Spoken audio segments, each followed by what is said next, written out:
Doesn't look too nice, Russ. No, I was just going to say, Kyle, it's funny. I was checking that yesterday as the storm was approaching and the northeasterlies were getting very strong. And, of course, the forecast values were up to 120K. There was one anemometer, sort of central Nova Scotia, that got above 140, and then it broke. So we're having a hard time getting current conditions, but very windy, very stormy in Atlantic Canada, and that deep freeze that Kyle was talking about in eastern Canada. Wind chills down around minus 40 for tonight in Ottawa, Montreal, even parts of Toronto. Just amazing. And around here, let's have a look at our latest weather report. This one's brought to you by Rogers. Well, we're starting out with overcast conditions and some light rain spreading in now. Kind of a nice welcome change of pace to wake up to damp conditions. That will include your Fraser Valley forecast as well. We'll get there momentarily. First of all, looking at that satellite shot, there's your wetter weather, this big pulse of green here. And it's all green this time. It's only parts of the interior we're seeing some light leftover snow flurries. A little mix of freezing rain with the snow as well for parts of the interior, and that does show up here and there in the forecast. Starting out regionally across Vancouver Island,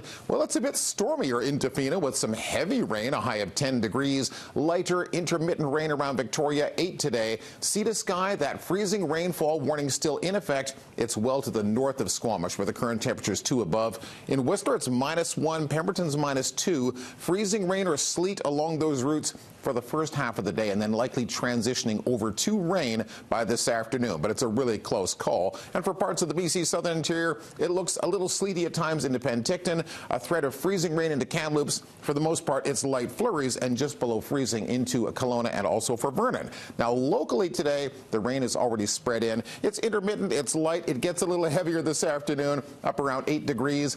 And then the freezing level falls this weekend, so it's mostly showers around the region, but our temperatures come down. The snow line comes down perilously low along those North Shore mountains, and it's still an up and down pattern for next week, keeping it unsettled. At the very least, a few more cold showers through Monday and Tuesday. Okay, traffic time. Happy Friday morning to you, Thor. And same